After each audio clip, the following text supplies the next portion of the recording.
قبلہ شہریار آبدی صاحب موجود ہیں۔ ایک عرصہ دراز سے قبلہ مکتب اہل بیت کے دفاع میں عالمی سطح پہ نہ فقط یہ کہ پاکستان بلکہ انٹرنیشنل لیول پہ ایک مدت دراز سے بہت لمبے عرصے سے قبلہ کا کام ہے۔ قبلہ کی خدمات واقعاً حیران کن ہے ان کی مصروفیات کے باوجود۔ تو قبلہ شہریار آبدی صاحب سے اسی موضوع پہ استفادہ کریں گے خصوصاً پروگرام کے حوالے سے۔ جی السلام علیکم، آواز آ رہی ہے؟ علیکم السلام۔ جی بسم اللہ الرحمن الرحیم، الحمدللہ رب العالمین وصلی اللہ علی محمد وآلہ الطاہرین ولعنۃ اللہ علی اعدائهم اجمعین الی قیام یوم الدین۔ سب سے پہلے امام زمان علیہ السلام کی خدمت میں اور خصوصاً ہمارے برادران محترم اور الخصوص جوادی صاحب کی خدمت میں، باقی مومنین و مومنات کی خدمت میں، ولادت بسعادت عزت الرسول ریحانۃ الرسول ام ابیہا حضرت فاطمہ الزہرا صلوات اللہ وسلام علیہا کی مناسبت سے تبریک و تہنیت پیش کرتے ہیں، اور درود و سلام ہو خداوند تبارک و تعالیٰ کا، تمام ملائکہ کا، تمام انبیاء کا، تمام اوصیاء کا اور تمام مومنین جن و انس کا، محمد وآل محمد سے محبت کرنے والوں کا، اور اللہ سبحانہ و تعالیٰ اور تمام ملائکہ اور تمام انبیاء اور تمام اوصیاء اور تمام مومنین جن و انس کی لعنت ہو دشمنان محمد وآل محمد، اور خصوصاً ان لوگوں پر جن کے بارے میں کم از کم اتنا کہا جا سکتا ہے کہ جب یہ بات مسلم ہے کہ رسول اللہ صلی اللہ علیہ وسلم نے فرمایا جو بھی اہل مدینہ کو ڈرائے گا اس پہ اللہ کی لعنت ہے، تو اہل مدینہ کو ڈرانے والوں ہی پہ اللہ کی لعنت ہے۔ جس نے حضرت فاطمہ کو ڈرایا دھمکایا ہو اس کے بارے میں کیا خیال؟ یہ جو ایک مناظرے کا سلسلہ ہوا ہمارے برادر محترم شہباز نقوی کا موصوف سے عطیہ الرحمن سے، تو یہ تو ظاہر ہے اہل حدیث میں سے ہیں۔ اہل حدیث اس وقت ڈیوائیڈ ہو چکے ہیں دو حصوں میں، حسینی اور یزیدی۔ پہلے یہ اس مسئلے کو تو حل کر لیں۔ دوسرا مسئلہ یہ ہے کہ یہ تو اتنا ناسبی شخص ہے کہ فیۃ الباغیہ کے موضوع میں ان کی ایک پرانی گفتگو ہے کہ جس میں یہ معاویہ کو علیہ الحاویہ کو بچانے کے لیے قتل عمار مولا امیر المؤمنین پہ ڈال رہے ہیں۔ البتہ اس وقت یہ جو ایک طرفہ شور مچا رہے ہیں کامیابی کا، تو مجھے نہیں معلوم، میں تو سوال کے طور پہ کر رہا ہوں، کیا پورا ڈسکشن انہوں نے اپنے کسی اس پہ ڈالا ہے سوشل میڈیا اکاؤنٹ؟ اگر انہوں نے کلپ ڈالے ہیں تو یہی ناکامی کی علامت ہے۔ تو اس بات کو بھی ہم جو بھی حضرات ہیں وہ دیکھیں اور وہاں پر یہ بات لکھیں کہ بھائی اگر تم کامیاب ہو تو وہ پورا جو 2-2.5 گھنٹے کا 2.25 گھنٹے کا ہے ڈسکشن، وہ پورا کا پورا سامنے رکھو۔ یہ تھوڑے تھوڑے سے کلپ چلانا یہ اس بات کی علامت ہے کہ ان چند لمحات کے علاوہ آپ ہمیشہ جو ہے وہ پسپا ہوتے چلے آئے ہیں، اور اب جو آپ کلپ ظاہر کر رہے ہیں وہ دھوکہ دہی پر مشتمل ہے۔ اگر یہ کامیاب ہوتے تو مکمل کلپ مکمل ویڈیو نشر کرتے اپنے چینل سے فخر کے ساتھ۔ تو پہلے تو اس بات کو دیکھ قبلہ جوادی صاحب نے گفتگو فرمائی، اس کے بعد تو بظاہر کوئی نکات باقی ہی نہیں رہے۔ یہی ہے کہ یہ تمام لوگ ہمیشہ لغوی اعتبار سے اور پھر مثالیں لاتے ہیں، جیسے کہ آپ کی ڈسکشن میں بھی لائے تھے، جب دعوت دی جاتی ہے میں اہل و حیال، تو اس سے کیا مراد ہے؟ تو ہاں ایک موضوع ہے لغوی، لیکن اصل موضوع ہے کہ کن کے لیے یہ آیت نازل ہوئی، اور یہ آیت خود ایک مستقل آیت، اور چادر کے نیچے کون تھے؟ تو ان سے جو بار بار سوال کرنا چاہیے وہ یہ کہ چادر کے نیچے اور چادر کے باہر والوں میں کوئی فرق ہے کہ نہیں؟ یعنی رسول اللہ صلی اللہ علیہ وسلم کا کوئی کام عبث ہو سکتا ہے؟ البتہ ظاہر ہے کہ یہ ایک فرقہ حزیانیہ، یہ فرقہ حجریہ، یہ فرقہ گستاخیہ، یہ تو رسول اللہ صلی اللہ علیہ وسلم کی توہین کا مکتب ہے۔ برادران اہل سنت ہمارے بھائی ہیں، ہمارے جان ہیں، ان کے قدم ہمارے سراخوں پر، اور تمام ادیان اور مذاہب کے جو عام ماننے والے ہوتے ہیں وہ سب معصوم۔ مثلا میں تو اس بات کو بہت واضح کہتا ہوں کہ وہ یہودی جس نے رسول اللہ صلی اللہ علیہ وسلم کے معجزات کو اپنی آنکھوں سے دیکھا، اور وہ یہودی رہبائے آج کا، اور وہ ظاہر ہے کہ لاکھوں میں سے ہزاروں میں سے 1-2 ہوں گے، وہ یہودی رہبائے آج کا کہ جس کے ہاتھ میں کوئی علمی نسخہ ہو یا اس کے بڑوں سے کوئی خبر پہنچی ہو رسول اللہ صلی اللہ علیہ وسلم کی نبوت کی، تو وہ آج کل کے ظاہر ہے کہ جو یہودی بڑے علماء میں سے کتنے لوگ ہوں گے؟ کچھ لوگ ہوں گے۔ تو وہ لوگ کہ جنہوں نے رسول اللہ صلی اللہ علیہ وسلم کے معجزات دیکھے، اور یہ رہبائے کہ جس کے پاس کوئی خطی کتاب ہے، اور یہ یہودی بعض لڑکے لڑکیاں کہ جن کو کچھ نہیں پتا، کیا یہ سب کے سب برابر ہیں حجت تمام ہونے کے اعتبار سے؟ قطعاً برابر نہیں۔ اور اللہ سبحانہ و تعالیٰ کے عدل کا یہی تقاضا ہے کہ جن پہ حجت تمام نہیں ہے ان کا معاملہ بھی جو ہے وہ الگ ہے۔ اس میں شک نہیں کہ برادران اہل سنت جو ہیں وہ ہمارے بھائی ہیں، اور رسول اللہ صلی اللہ علیہ وسلم کی وہ مظلوم بھیڑیں ہیں جو بھیڑیوں کے ہاتھ میں، اور ان بھیڑیوں کا پرابلم ہے کہ یہ تو اپنے بڑوں کو بچانے کے رسول اللہ کو قربان کر دیتے ہیں۔ بلکہ ہماری خود ایک دفعہ گفتگو ہوئی تھی ایک ٹرین میں آئے ابسا و تولہ کے بارے میں، تو جب ہم نے کہا کہ یہ کوئی صحابی تھا اور پھر نام بھی لیا کہ بعض احتمال دیا ہے کہ یہ آپ کے تیسرے سیاسی خلیفہ تھے مروان کے سسر، تو وہ بہت ناراض ہوا۔ کہ آپ توہین کر رہے ہیں اصحاب کی، یہ کیسے ممکن ہے کہ جو تربیت رسول اللہ میں رہے ہوں وہ ایسا کر دیں؟ تو ہم نے کہا پھر یہ کون ہے؟ کہنے لگے رسول اللہ۔ یعنی آپ یہ دیکھیں کہ وہ ill mannered کام یا وہ تکبر یا وہ بدتمیزی کہ جو صحابی پر نہیں ڈال سکتے رسول اللہ پر ڈال کے، اس کا اگر ان لوگوں کا بیک گراؤنڈ ہی پتا چل جائے کہ بھائی اہل بیت اگلا مرحلہ ہے، یہ تو رسول اللہ صلی اللہ علیہ وسلم کے ساتھ مخلص نہیں، اور ان لوگوں کا ہم و غم یہی ہے۔ اور جیسا کہ شروع میں فرمایا ہمارے برادر محترم نے، عباس صاحب نے، بھائی جب آپ بار بار یہ شور مچا رہے ہیں کہ جب صلوات پڑھی جائے تو اس میں آل کے ساتھ اصحاب ازواج کو شامل کیا جائے، تو یہ شور اس بات کی علامت ہے کہ ازواج اور اصحاب لفظ آل میں تبادر نہیں ہے، اور یہ لوگ خود بھی نہیں مانتے۔ ان کا داخل کرنا اس بات کی علامت ہے کہ آل میں وہ داخل نہیں، ورنہ تو یہ بھی کہہ سکتے تھے کہ جی آل کے ساتھ اہل بیت کو شامل کیا جائے، مولا علی و حضرت فاطمہ سلام اللہ علیہ کو، امام حسن امام حسین کو، اور ازواج کو اور اصحاب۔ انہوں نے ایسا نہیں کہا۔ تو یہ تو ایک ان کا پرابلم ہے۔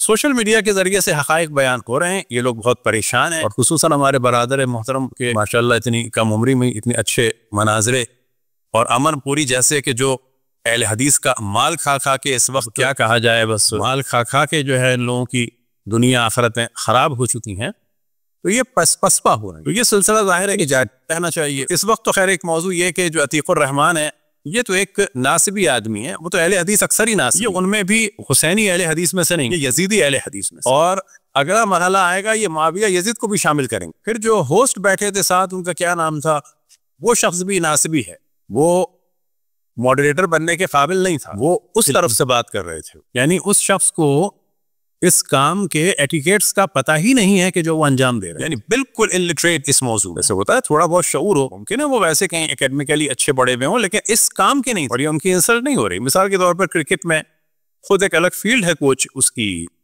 ریفری، اسی طریقے سے کہیں اگر ڈسکشن چل رہا ہو تو ماڈریٹر کی جو ہے وہ خود ایک الگ فیلڈ ہے، اس کو اس کے ایٹیکیٹس کا اندازہ ہونا چاہیے۔ ایک موضوع تو یہ کہ یہ ازواج جو ہیں وہ آیا چادر میں تھیں یا نہیں تھیں، اب اس سے یہ واضح پوچھا جائے، اور چادر کے باہر والوں میں کوئی رسول اللہ صلی اللہ علیہ وسلم کے عمل کے مطابق کہ جن کا ہر قول اور عمل اللہ سبحانہ و تعالیٰ کی جانب سے، لیکن یہاں پھر بحث شروع ہو جائے گی کہ باخر ان کا عمل اور قول اللہ سبحانہ و تعالیٰ کی جانب سے ہے یا نہیں ہے۔ یہاں پہ پھر ہم شیعہ جو ہے وہ الگ موقف ہوگا، ان کا الگ ہوگا۔ کیوں کہ جس کو یہ بڑا مانتے ہیں وہ تو ان کو حجر و حسیان و بکواس کی نسبت ہے۔ ہمیں یہ جاننا چاہیے کہ اگر ہم یہی موضوع اٹھا لیں ان کے سامنے کہ قول اور فعل رسول اللہ صلی اللہ علیہ وسلم جو ہے وہ 100% صحیح ہے اور اللہ سبحانہ و تعالیٰ کی جانب سے ہے، تو یہ اس پر بھی ہمارے مقابلے میں کھڑے۔ وجہ کیا ہے کہ اگر یہ ہمارے موقف کا اقرار کریں گے، اس حجر و حزیان اور بکواس کرنے والے اور شور کرنے والوں کے سرغنہ کی مخالفت ہو جائے گی۔ ان لوگوں کے ساتھ جو ہے وہ مسئلہ ایک جگہ نہیں آئے گا۔ یعنی اگر ہم یہ بھی اقرار لیں کہ چادر کے اندر اور چادر کے باہر افراد میں کوئی فرق ہے اور عمل رسول اللہ صلی اللہ علیہ وسلم ابس نہیں ہو سکتا، تو یہ کہہ دیں گے کہ ابس تھا۔ پرابلم تو یہاں پر ہے، پرابلم آل کے بعد میں ہے، ان کے تو اصل پرابلم رسول اللہ صلی اللہ علیہ وسلم سے ہے۔ اور ہمیں جو سب سے زیادہ فوکس کرنا چاہیے، اور ہم سے بھی کوتاہی ہوئی، ہم کئی سال سے چاہ رہے تھے کہ صرف یہ ڈسکشن کریں کہ کتب اہل سنت منبع ہے، مصدر ہے توہین رسالت کا۔ فرانس والے کوئی توہین نہیں کر رہے، فرانس والے ان کی کتابوں کے مطابق بول، انہوں نے رسول اللہ صلی اللہ علیہ وسلم کو کیا بنا دیا؟ بار بار معاذ اللہ خودکشی کرنے والا، خودکشی کا ارادہ کرنے والا۔ اب اگر یہ ازواج کو شامل کرنا چاہ رہے ہیں تو یہاں پہ سوال یہ پیدا ہوگا کہ آپ فقط 9 کو شامل کرنا چاہ رہے ہیں یا قتیلہ بن قیس کندی کو بھی شامل کریں گے؟ اچھا، باقیوں سے بھی نکاح ہوئے تھے، اور کچھ وہ خواتین تھیں کہ جنہوں نے اپنے آپ کو رسول اللہ صلی اللہ علیہ وسلم کی خدمت میں پیش کیا تھا، وہ بھی ازواج تھی، ان کا ذکر کیوں نہیں کرتے؟ پھر اگلا سوال یہ پیدا ہوگا کہ آئے تطہیر میں شامل کرنے کے بعد، فرض کی بات ہے، جب قرنا فی بیوتکن کی مخالفت ہوگی تو پھر یہ خارج ہوں گی یا نہیں ہوں گی؟ جب 10,000 سے 36,000 بیٹوں کو قتل کرانے والی ماں، وہ بھی آئے تطہیر میں شامل رہیں گی؟ جب اصحاب پر لعنت کرنے والی ماں اس میں شامل رہیں گی یا نہیں ہوں گی؟ یعنی بالآخر تطہیر میں شامل ہونے کے بعد قتیلہ بن قیس کندی تطہیر میں شامل ہے کہ نہیں ہے؟ پھر وہ کافر ہونے کے بعد، مسلمہ کی پیروکار بننے کے بعد، وہ ام المؤمنین قتیلہ بن قیس کندی، وہ کافرہ خاتون، وہ ان کی کافر ماں، وہ بھی شامل ہے کہ نہیں ہے؟ پھر جناب ام حبیبہ کے جو حضرت عائشہ کو چڑھانے کے لیے کہ جب حضرت عائشہ کے بھائی کو معاویہ کے حکم سے معاویہ ہی کے مصر کے گورنر معاویہ بن خطیج نے اور عمرو عاص نے قتل کروا کر مردہ گدھے میں ڈال کے جلوا دیا، اور محمد ابن ابو بکر رضوان اللہ تعالی علیہ کا کرتا مدینے آیا تو جناب ام حبیبہ نے جشن منایا اور جناب عائشہ کو ایک بھنا ہوا بکرا بھیجا اور پیغام دیا ہاکذا شوبیہ اخو کی بے مصر، کہ تمہارے بھائی کو مصر میں ایسے بھونا گیا تھا۔ تو یہ دو مائیں ایک اپنے بھائی کے ظالمانہ کام پر جشن منا رہی ہیں اور دوسرے اپنے بھائی کی مظلومانہ موت کا سوگ منا رہی ہیں، اور ایک عام فرد بھی صاحب عزا کو کھانا دیتا ہے اور اس کو تعزیت پیش کرتا ہے۔ یہ ایک ماں دوسری ماں کو بھنا ہوا بکرا بھیج کر فرما رہی ہیں ہاکذا شوبیہ اخو کا بمصر۔ تو یہ دونوں مائیں واقعاً وہ ہیں کہ جن کو اللہ سبحانہ و تعالیٰ نے پاک کیا ہے، تو ان سے یہ بھی سوال ہونے چاہیے۔ اور ہمارا خیال یہ ہے کہ اب ازواج کو بھی ذرا ڈسکس کرنا چاہیے کہ صرف 9 کیوں، باقی وہ ازواج کے جن کے ساتھ نکاح ہوا تھا بھی رخصتی نہیں ہوئی، اور وہ خواتین کے جن کو پیش کیا گیا ان کو آپ جنہوں نے اپنے آپ کو پیش کیا وہ خواتین ازواج سے کیسے خارج ہو گئیں؟ اصلا 9 کا حصر بھی غلط ہے سر۔ اچھا یہاں میں گفتگو روک کے اچھا ہے، بہتر ہے، ہمارے قبلہ جوادی صاحب ہیں۔ قبلہ یہ جو ازواج والا موضوع ہے اس کو وسعت دی جا سکتی ہے؟ جی اس پہ دیکھیں کچھ کنیزیں تھیں نا حضور کی، جی ایک تو کنیزیں تھیں، یا 11 ازواج نے آپ کو پیش کیا تھا، اور ایک وہ تھی جن سے نکاح ہوئے تھے رخصتی نہیں تھی، جن میں قتیلہ بن قیس کندی ہے۔ جی ہاں وہ تو بخاری میں بھی ہے نا۔ تو اب ظاہر ہے 9 کی بات کیوں ہو رہی ہے؟ پھر دیکھنا چاہیے ان کے باقی کے اعمال کیسے رہے۔ نہیں ٹوٹل جو تھی نا جی ٹوٹل ازواج النبی 11 تھی، جی 11۔ حضور اکرم صلی اللہ علیہ وآلہ وسلم کا جب انتقال ہوا، جب رحلت فرمائی آپ نے، تو پھر 9 تھی۔ نہیں ہم بات کر رہے ہیں کہ جو تعلق ازواج سے تھا، ایک وہ بھی ازواج تھی جن کا نکاح ہوا تھا رخصتی نہیں ہوئی، وہ ہیں تو زوجہ نا، وہ بھی جیسے ان میں قتیلہ بن قیس کندی، یا اسے کچھ نکالا جا رہا ہے بھائی وہ کافر ہو کے بھی آئے تطہیر میں شامل ہے کہ نہیں ہے؟ ان لوگوں کا پرابلم جو ہے وہ یہی ہے کہ کسی بھی صورت میں اہل بیت کا ذکر نہ، اصل جو ان کا پرابلم ہے وہ، اور ان کو پریشانی اسی سے ہوتی ہے، اہل بیت کا ذکر ہو۔ اب مثال کے طور پر اسی سے پوچھا جائے کہ کھل کے بیان کرو عتیق الرحمان سے کہ یہ جو پاکستان میں بعض لوگ شور مچا رہے ہیں یوم صدیق اکبر، البتہ صدیق اکبر تو مولا امیر المومنین ہے، کوئی ایک بھی روایت نہیں ہے ان کے پہلے سیاسی خلیفہ کے لیے، تو اہل حدیث کو تو کھل کے کہنا چاہیے صدیق اکبر نہیں ہے، اہل سنت کو تو کھل کے کہنا چاہیے فاروق اعظم جو ہیں وہ ان کے دوسرے سیاسی خلیفہ نہیں ہیں، وہ تو اہل کتاب نے خصوصاً یہودیوں نے ٹائٹل دیا تھا ان کو۔ تو خیر یہ جو جناب ابوبکر کا دن منانے کی بات ہو رہی ہے یہ بدعت ہے کہ نہیں ہے، اس کے اوپر تو ان کو ایکشن لینا چاہیے۔ یہ جو دوسرے سیاسی خلیفہ کا دن منانے کی بات ہو رہی ہے اس پہ یہ لوگ نہیں بولتے۔ اچھا یہ جو بعض جگہ نعتیں یا قوالیاں ہو رہی ہیں، کوشش کی جا رہی ہے کہ ان کے نام کو بھی داخل کر دیں، تو ان کو تو کہنا چاہیے کہ پاکستان میں جب، اور خصوصاً ان دیوبندیوں کے متشدد اور اہل حدیث کے یہ ناصبی، ان کے نزدیک دن منانا حرام ہے، لیکن کس کا؟ اہل بیت۔ ان کے نزدیک قوالیاں منقبتیں حرام ہیں، کس کی؟ جس میں اہل بیت کا۔ یہ کبھی آپ کو ٹوکتے ہوئے نظر نہیں آئیں گے، جبکہ ان کی یہ ذمہ داری ہے کہ یہ کہیں کہ یہ بدعت ہے اور حرام کام کی ڈیمانڈ ہے پاکستان میں ان لوگوں کے دن کی ڈیمانڈ کرنا، لیکن یہ نہیں کہیں گے، یہ خاموش ہے۔ یہاں پہ انہوں نے وہی فارمولہ اپنایا ہوا ہے، کیا کہتے ہیں، کف اللسان، کیونکہ ان کے فائدے میں۔ ان کا جو پرابلم ہے وہ ہمیں سمجھنا چاہیے کہ دن منانا نہیں ہے، ان کا پرابلم ہے اہل بیت کا دن، ان کا پرابلم ہے اہل بیت کا نام۔ ان کے بڑوں کا بھی یہی پرابلم تھا، مجالس پہ حملے کراتے تھے۔ اللہ ان کو ہدایت دے، ہم تو ہدایت کی دعا مانگتے ہیں۔ اب اللہ کرے سوشل میڈیا کے ذریعے سے ان کو پتہ چل رہا ہے کہ اہل بیت، ابھی اہل حدیث میں حسینی اور کچھ انشاءاللہ اور نوجوان بچے لگے ہوئے ہیں مکتب اہل بیت اور مذہب اہل بیت کو اجاگر کرنے اور حقائق ان تک پہنچانے، اور خود ان کے لوگ بھی اللہ کا شکر ہے بیدار ہیں۔ ہاں اہل فطرت میں نہ رہے نا، کہ ہم تک حق نہیں پہنچا، ابلاغ نہیں کو، یعنی واقعا ان کا جو ابلاغ ہو چکا ہے، فطرت کا زمانہ تھا وہ سوشل میڈیا کی وجہ سے ختم ہو رہا ہے، یہ ختم ہو گیا، اور یہ تو سنگین در سنگین مجرم بن رہے ہیں نا جو اصل ہدایت پر نہیں آ رہے۔ اچھا اب ان سے ایک اور سوال کیا جائے واقعا کہ آل پہ صلوات ہے، چلیں ازواج پر بھی ہے، فرض کر لیتے ہیں، تو پھر یہ صلی اللہ علیہ وسلم کیوں کہتے ہیں؟ وہاں کیوں ڈنڈی مارتے ہیں آل؟ اصل یہ ہے جی کہ میرے پاس وہ جو بخاری کی شرح ہے نا، سب سے پہلے جو شرح لکھی ابن بطال، اس کی ہے، اس میں یہ بات لکھی ہے کہ صدقہ اہل بیت پر حرام ہے، لیکن فقہاء علماء ان کے متفق ہیں اس بات پر کہ ازواج پر صدقہ حلال ہے، شرح ابن بطال سب سے پہلی جو شرح ہے اس میں بھی ہے اور شرح جامع میں بھی ہے جا کہ ان پر صدقہ حلال ہے، فرق تو ہے۔ اور پھر دوسری وجوہات یہ ہیں کہ جب بھی کتب حدیث کا آپ مطالعہ فرما لیں وہاں انہوں نے ابواب کی وہ تقسیم بندی ہے۔ اہل البیت، باب و فضل اہل البیت، باب و ازواج النبی، باب و اصحاب النبی، یہ باقاعدہ باب انہوں نے بنائے ہوئے ہیں۔